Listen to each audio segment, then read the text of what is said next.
Madame, Messieurs, bonsoir, bienvenue à cette édition rétrospective.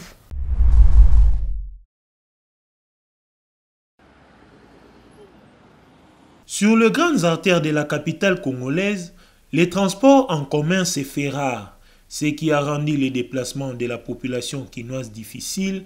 C'est lundi 5 juin 2023.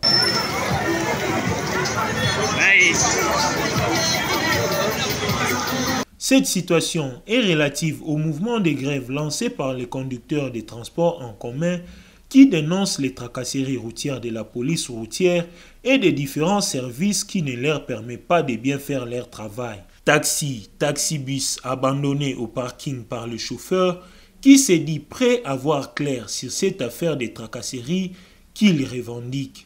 Lelo oto mwa service omi ebele na nzela et pas à l'appui ba ujana oyo basa na nzela ujana oyo eza pour chauffeur ujana to dit que non agent policier oyo asa pour akengela mutu nyonso mais lelo ujana azoboma chauffeur lelo ujana azotobola pine ujana ni komona chauffeur na variété na nzela entre temps to lever ujana ndenge sabo lelo oyo pese robima na nzela mboko so akomisa pese na nzela après quelques jours pese sili après quelques jours pese fini. Est-ce que nous allons nous faire la boum? Nous candons moko, va contrôler banana et contrôler. Tout dit que nous sommes dans les deux candons tout somba. Tout ça transport, tout ça transport en commun. Tout ça notre transport de biens. Tout somba la mikanda. Autorisation de transport tout somba. Tout somba. Tout somba la mi. Oh nous sommes sengé l'état somba. Après ça biso tout somba. Tout reçoit un autre tchananzela. Tout la kisabango. Après 2 jours, va pour contrôler mikanda.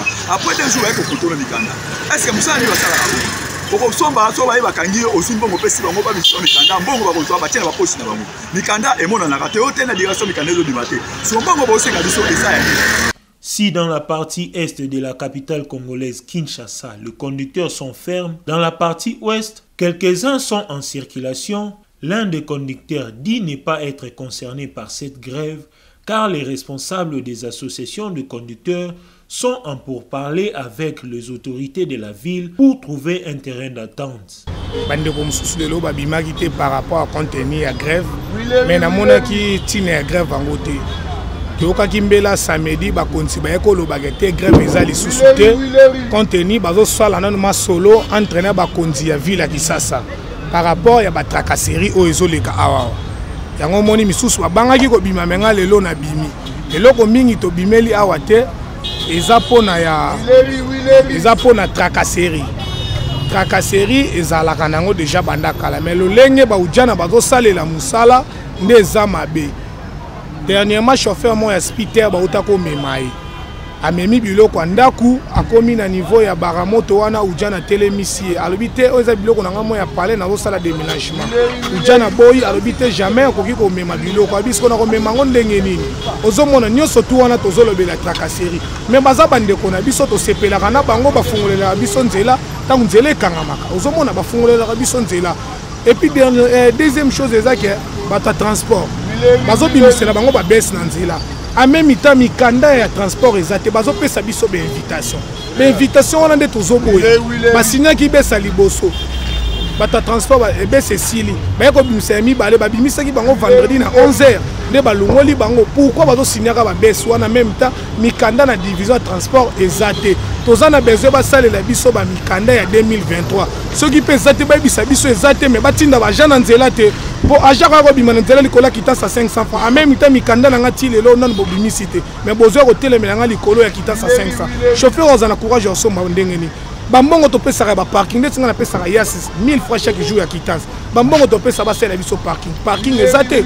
Ozomona place mususu ezake général kasonga lo bande pona ba policier na ba PP bureau de surtout na Willery to comme na Willery bozomona batuma bazo katelo fungula ezape kaka ba ujana ya poilu wana te mais contenu ke baza ba policier jeune de ba komisi bango kaka ba ujana basala ka musala na bango bien mais kangeli bazo kangela nde tozoboya place wana général amekana ko solo na bango Alex bango lo lengeni na ko salela musala aux 3e man bakangio pona poilu tozala na deux bandes jamais deux bandes des réfractions oh azaki deuxième bande pour toza déjà na deux bandes aller na retour ozomona soki na 3e bande wana nde bakoki kokanga mais pona ba biloko neta ko mema ba varié télévision mutasomi ma télévision na 52 pouces atie wana et puis akanyango yo ya kokitisa vitre mpo tala memi nini na kati oyo nakangi oyo babiloko wana nde tozoboya yango nde bachauffeur bazolobela vraimen ntina ya grève eza te mpo parceke na mito bakonzi baza na réunion baza na kati ya kosolola bachauffeur mosusu babimaki te mpo bayebi vraiment information te neti nga nazolanda information na bachaîne mosusu bandeko na bino balekaki deja na baradio moi naza na radio nazolanda information balobi deja ke tobima tosala mosala me bachauffeur mosusu azobanga mosusu mpo mona obimi na nzela azoluka bamboli banga panzo paraprise azobengo chauffeur ya nzala mais eza mpo na kinzala te eza kende na lani information na bimi na nzela soki balobaki tobima te na nga na bima te. Un des victimes de cette situation de grève des conducteurs s'est plaint avoir dépensé 12 000 francs pour arriver à son lieu de travail, ce qui n'est pas normal. Solution bakoki kozwa gouvernement akoka kotalela biso situation oyo ezoleka na mboka. Ce n'est pas tant bazo kozwa application ya kotala circulation ndenge bazo ko déranger ba chauffeur na ba militaire et tout ça. Oui, tout ça biso na biso ba congolais. Mais suivi il faut ezalaka pe. Na ba kondi basala quand même suivi na ba agent o bazo bima bazo déranger ba chauffeur puisque denga ba jusqu'ici na ville nazo ya na 12 000 francs tandis que na futaka 1500 francs. Et ça m'a été. Quand même solution. Le chauffeur exige uniquement la présence de PCR et des agents de la DGRAD. Il considère les agents des unités Oudjana, PP, Gémi, BD, Umbata comme des unités de trop qui ne leur facilitent pas la tâche. À noter que cette grève se tient en dépit d'un moratoire de 10 jours accordé le week-end dernier aux chauffeurs par le gouvernement provincial. Durant cette période, aucun contrôle des documents ne peut avoir lieu.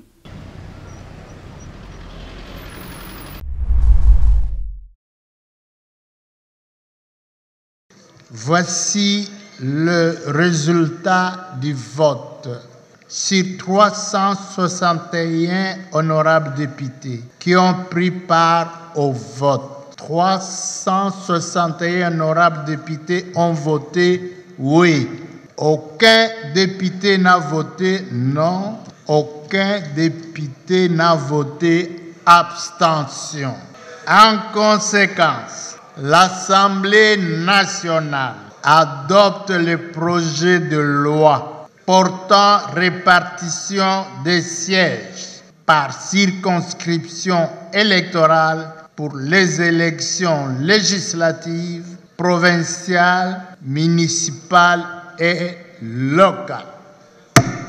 À l'issue de la plénière dirigée par Mbosso Kodia, président de l'Assemblée nationale, et au terme du vote nominal, la plénière a adopté le projet de loi sur la répartition de sièges. Au finish, cette loi a été votée à l'unanimité de 361 députés ayant pris part au vote. À en croire le député national Augustin Mulumba, le président de la commission politique, administrative et juridique PAJ, ce projet de loi est le dernier parmi les textes qui accompagnent la CENI dans l'organisation des élections générales en décembre prochain. La problématique a été partiellement résolue en attendant l'enrôlement des électeurs lorsque la sécurité sera rétablie dans ces territoires troubles du pays. Pour ce qui est de la loi sur la répartition de sièges, les amendements de la PAJ ne concernent que la forme, notamment la réécriture de certains articles, mais aucun chiffre n'a été modifié. Il faut les rappeler que d'abord c'est le dernier des textes parmi les autres textes qui ont accompagné la commission pour l'organisation des élections. La CENI a fait un travail de titan, un travail technique qui était à la hauteur de sa tâche. Il faut aussi rappeler que les provinces à problème, dont le Nord Kivu et les Maïndombe, les sièges ont été réservés, tel que ça a été enrôlé en 2018. Nous avons comme monte un seul siège, le Rutshuru 7 sièges. Les calculs est fait sur l'ensemble du pays sur 484 sièges. Donc le gouvernement, la République a pris la tâche de laisser à ces gens, parce que dans ces coins il y avait l'insécurité, 16 sièges au total qui sont restés.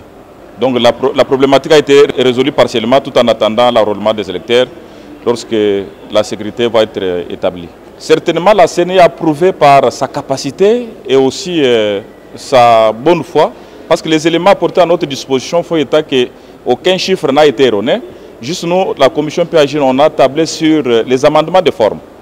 Comme par exemple la province du Haut-Katanga, on avait oublié la circonscription électorale de Kipushi. Nous avons la province de Lomami, dont le territoire de Lulu qui a été mis entre parenthèses, le territoire et la ville de Mweneditu. Voilà en quelques mots quelques amendements de forme que nous avons apportés. S'agissant des chiffres, la CENI était cohérent et les chiffres ont été vraiment bien donnés et personne n'a touché aux chiffres parce que quand nous sommes arrivés au calcul, la CENI nous a prouvé que les chiffres n'étaient pas erronés.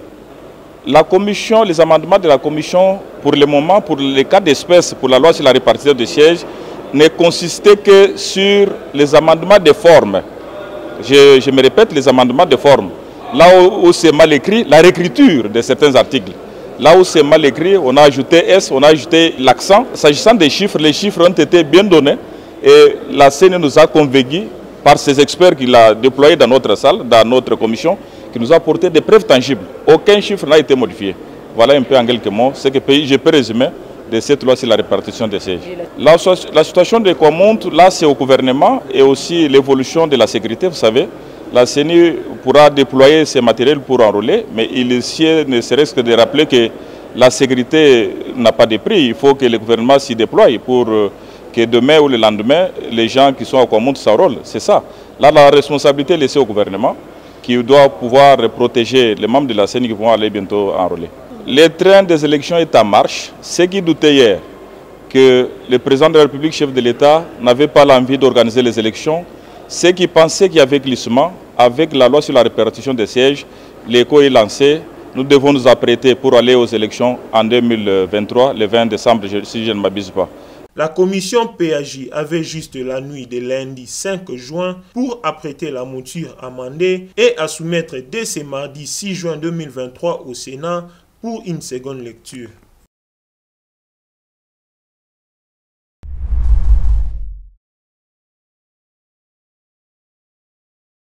Alors que le renseignement militaire DEMIAP l'accusant entre autres des détentions illégales d'armes, le conseiller spécial de l'opposant Moïse Katumbi, Salomon Kalonda, vient de recevoir un appui de taille. Celui de l'ancien Premier ministre Matata Ponyo. Selon ce dernier qui a communiqué via son compte Twitter, c'est mercredi 7 juin 2023, l'arme que la DEMIAP attribue au collaborateur de Katumbi appartient à son garde du corps qu'il avait acquis légalement. Les pistolets Jericho attribués faussement à M. Salomon Kalonda, collaborateur de Moïse Katumbi, appartenaient plutôt à mon garde du corps qu'il avait reçu en bonne et due forme de la police depuis que j'étais Premier ministre. Cette arme a été perdue le 25 mai, le jour du sit-in, écrit l'ancien chef du gouvernement. Salomon Idi a été arrêté le 30 mai dernier à l'aéroport d'Njili, à Kinshasa, alors qu'il voulait embarquer dans un avion pour Lubumbashi. Le renseignement militaire l'accuse d'avoir incité les militaires à commettre des actes contraires au devoir et à la discipline, de détenir illégalement une arme et d'atteinte à la sûreté intérieure de l'État.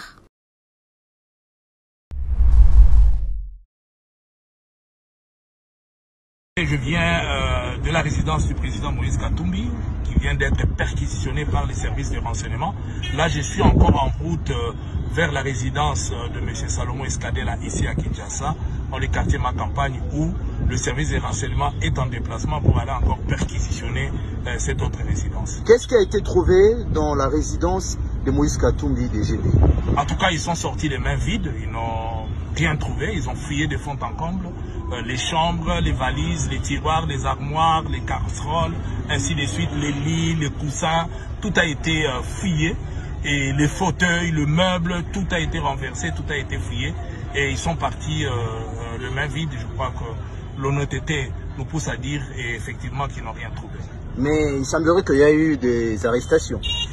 Oui, il y a quelqu'un, mais bon, vous savez, ils font leur travail quand ils arrivent sur le lieu. Dès qu'il y a une petite infraction, il est tout à fait logique qu'il puisse y avoir peut-être des interpellations, mais qu'à cela ne tienne, nous leur laissons faire leur travail et nous avons fait le nôtre. Exactement. N'avez-vous pas peur? On n'a pas peur. Je crois qu'on n'a rien à cacher puisqu'on n'a commis aucun acte. Je crois qu'Ensemble pour la République ainsi que tous nos militants doivent rester sereins. Nous travaillons pour l'intérêt général.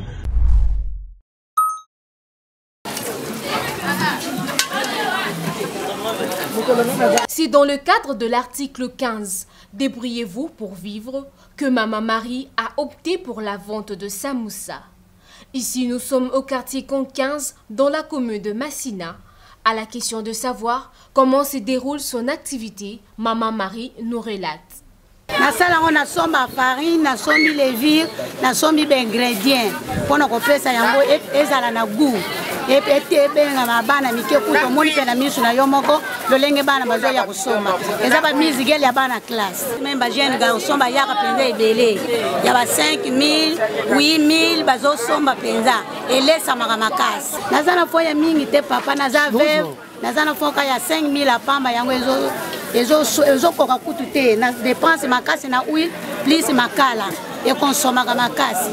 Aux personnes de bonne volonté de venir en aide à cette maman du 3e âge pour lui permettre de nouer le debout du mois en toute sérénité.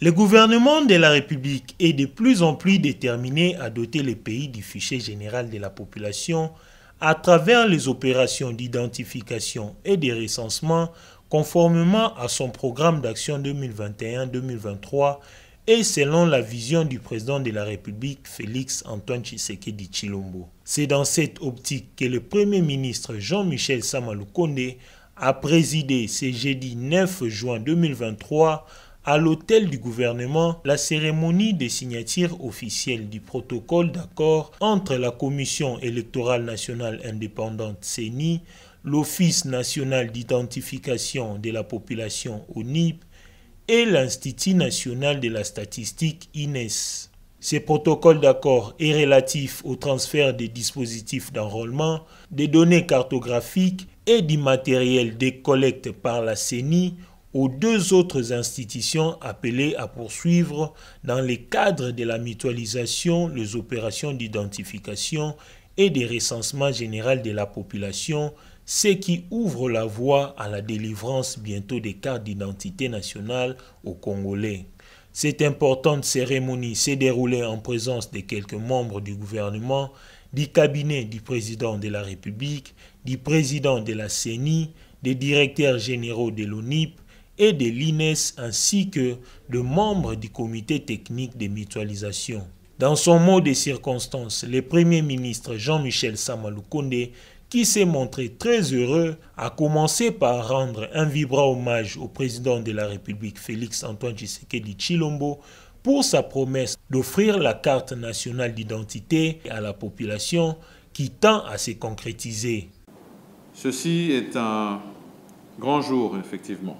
Une étape importante attendue par notre population, par le gouvernement et surtout par son Excellence Monsieur le Président de la République, dont je salue le leadership et qui a promis de donner et de doter chaque citoyen sa carte d'identité et surtout d'offrir au pays des statistiques fiables de sa démographie. Pour rappel, c'est depuis les années 1984 que notre pays n'a plus eu de carte d'identité. Ce processus est donc un défi de grande envergure que notre gouvernement est sur le point de relever s'il reste déterminé.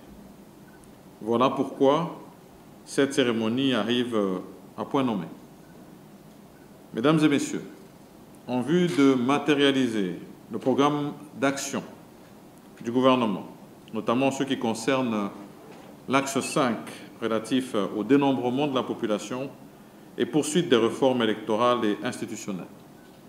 Le gouvernement a entrepris de relever à court terme les défis d'identifier la population en vue de doter chaque citoyen d'une carte d'identité nationale et d'en connaître les différentes caractéristiques socio-économiques ainsi que démographiques pour mieux planifier son développement.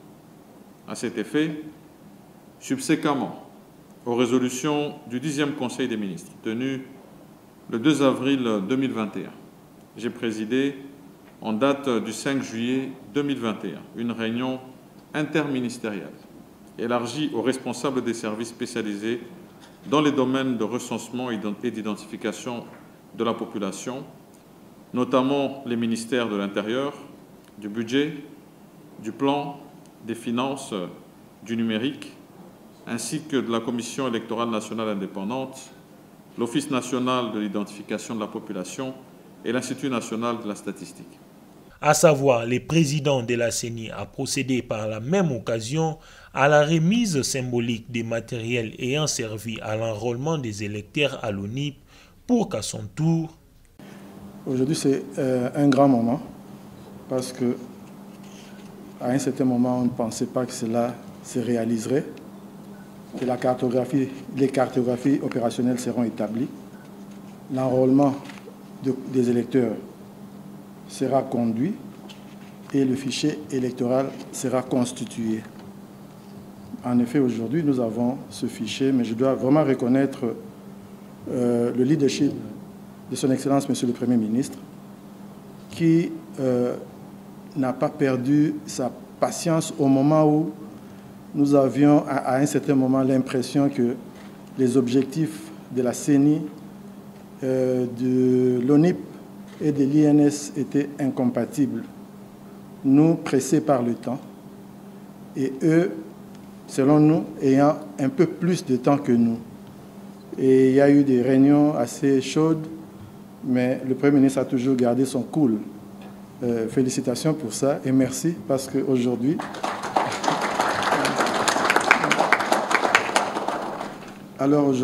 nous allons justement symboliquement transférer ce matériel et plus tard le personnel et ça va marquer un nouveau moment avec les entrepôts de la CENI disponibles et nous-mêmes, le personnel, les cadres de la CENI, nous allons être à la disposition de nos amis de l'ONIP, de l'INR et INS. Mais ce qu'il faut noter, c'est que ce travail n'est pas un travail facile. Gérer ce type de processus à travers tout le pays au même moment, voire à l'extérieur du pays dans certains cas, pour connaître le nombre de Congolais, pour établir et maintenir l'état civil, ce n'est pas toujours évident. Lors de ma dernière rencontre avec son Excellence, Monsieur le Premier ministre, j'ai souligné le fait que si entre le moment où nous remettons à nos partenaires le fichier électoral et il se passe 2, 3, 4 mois sans qu'ils mettent à jour ce fichier en tenant compte des naissances et des décès, eh bien, le fichier sera dépassé en quelques mois et nous risquons de nous retrouver obligés de revenir à l'enrôlement des électeurs tel que nous l'avons fait et de façon assez coûteuse. En sa qualité de président du comité technique de mutualisation, le directeur des cabinets du Premier ministre, le professeur Paul Gaspard Ngonankoy, a rendu hommage au chef du gouvernement qui n'a ménagé aucun effort pour parvenir aujourd'hui à cette importante cérémonie liée à la signature du protocole d'accord entre 3 institutions afin de parachever le processus déjà déclenché et offrir au pays le fichier de la population. Il a retracé les chemins déjà parcourus avant d'espérer voir le processus aboutir.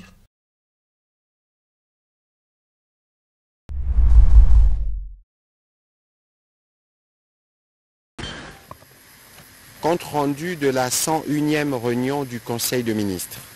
Le président de la République, chef de l'État, Félix Antoine Tshisekedi Tshilombo, a présidé ce vendredi 9 juin 2023 à la Cité de l'Union africaine, la 101e réunion du Conseil de ministres. 5 points étaient inscrits à l'ordre du jour, à savoir 1. Communication du président de la République, chef de l'État. 2. Point d'information. 3. Approbation d'un relevé des décisions du Conseil de ministres. 4. Examen et adoption de dossiers. Et 5. Enfin, examen et adoption de textes. La communication du président de la République a porté sur 4 points principaux, à savoir 1. De l'appropriation par les pouvoirs publics des résultats de la première enquête du baromètre national climat des affaires. Le président de la République a commencé par saluer la présentation des résultats de la première enquête du baromètre national du climat des affaires BNCA, intervenue sous sa houlette le 6 juin 2023, tel qu'il avait annoncé à la 94e réunion du Conseil de ministres du 14 avril 2023. Le rapport se révèle aujourd'hui comme un précieux outil, mieux un miroir, qui permet au pouvoir public de regarder en face les réalités de l'environnement économique tel que vécu quotidiennement par les opérateurs économiques au contact de l'administration publique et de ses animateurs respectifs. À travers un exercice de dialogue franc public et privé, auquel chaque membre du gouvernement et chaque membre responsable d'une administration publique devrait désormais s'en donner en guise de redevabilité sur la nécessité de relever le défi de l'amélioration du climat des affaires, condition sine qua non pour attirer et conserver les investissements dont notre pays a besoin pour son développement socio-économique. En dépit du fait que les opérateurs économiques ont exprimé une appréciation positive de leur performance dans la conjoncture économique actuelle, le président de la République a encouragé le gouvernement à travailler pour améliorer les scores globaux de notre pays.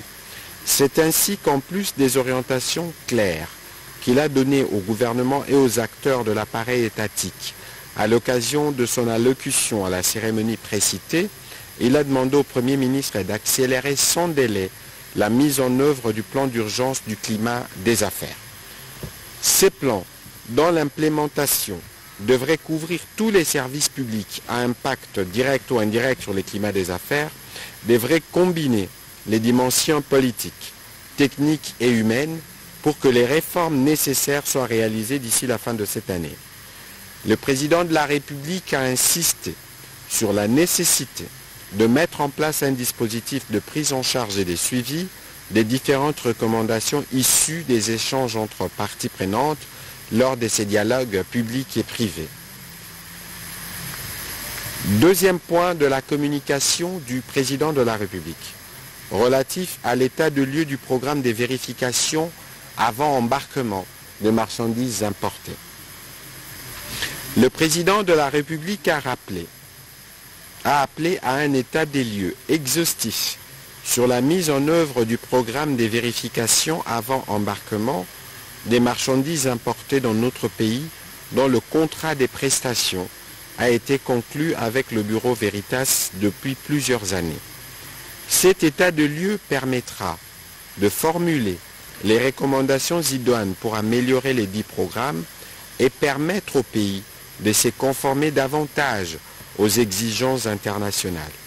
L'Office congolais de contrôle pourrait ainsi mieux se rassurer de la qualité des produits importés en s'acquittant davantage des missions lui dévolues. Pour ce faire, la commission ECOFIN du gouvernement a été chargée de procéder dans les meilleurs délais à un état des lieux exhaustif de ces programmes avec toutes les parties prenantes concernées. 3. De la composition du comité des négociations du partenariat stratégique avec l'Union européenne. À la suite de la visite du président de la République française Emmanuel Macron du 3 au 5 mars dernier, la ministre de Mines et les commissaires européens à charge du marché intérieur avaient entamé des échanges pour la conclusion d'un partenariat sur la chaîne de valeur responsable de minerais stratégiques. Cette rencontre a été sanctionnée par un communiqué conjoint qui a mis l'accent sur l'engagement des deux parties de lancer des négociations et de mettre en place un groupe de travail afin de poursuivre les dites discussions avec l'objectif de conclure un partenariat stratégique entre l'Union européenne et notre pays sur la chaîne des valeurs de minéraux stratégiques. Toutefois, au terme du premier round des discussions, il s'est avéré que la portée du partenariat recherché requérait une approche transversale, nécessitant l'implication de tous les ministères sectoriels concernés, y compris l'unité gouvernance qui est logée au Conseil présidentiel de veille stratégique. Le Premier ministre a donc été chargé de constituer une équipe congolaise multisectorielle et inclusive qui composera le comité des négociations, habilité à discuter avec les officiels de l'Union européenne pour aboutir à la signature avant le mois de septembre 2023 d'un protocole d'accord entre la République démocratique du Congo et la Commission européenne par sa délégation dans notre pays. L'échéance de septembre étant celle de la tenue à Kinshasa du forum DRC Afrique consacré aux métaux de batterie, une opportunité pour notre pays de mettre en valeur un tel accord. Par la suite, le président de la République a insisté pour que les deux parties conviennent d'une feuille de route autour des projets industriels de transformation et de valorisation de minéraux critiques qui permettront d'accélérer la transition écologique en République démocratique du Congo et dans l'Union européenne. Le dernier point de la communication du président de la République a porté sur la prise en charge de l'équipe nationale de basketball sur fauteuil. Le président de la République a été saisi des difficultés de prise en charge auxquelles font face la Fédération congolaise de basketball sur fauteuil afin de faire participer nos valeureux compatriotes à mobilité réduite aux Jeux panafricains prévus du 3 au 12 septembre 2023 à Accra, capitale du Ghana. Afin de leur permettre de poursuivre leurs activités dans le cadre de préparatifs des 10 Jeux, le ministre d'État, ministre du Budget, le ministre des Finances et les ministres des Sports et Loisirs ont été chargés respectivement, chacun en ce qui le concerne, d'agir avec diligence afin de mettre à la disposition de la Fédération congolaise de basketball sur fauteuil tous les moyens nécessaires.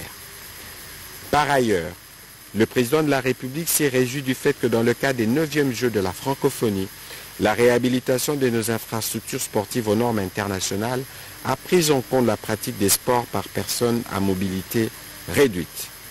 Point n'est besoin de rappeler ma vision d'une société inclusive et ma détermination à mettre en place des mécanismes nécessaires pour une meilleure protection et une prise en charge adéquate de personnes vivant avec handicap, car leur insertion sociale repose sur l'épanouissement tant professionnel, culturel, artistique que sportif, a conclu le président de la République. Et voilà, madame, messieurs, c'est tout pour cette édition rétrospective. Merci de l'avoir suivi. Merci à l'équipe technique et rédactionnelle. Bonsoir. Dolé, la garantie de la forme. Sogaz, pas de complicité avec le réchauffement climatique. Kolambana pété.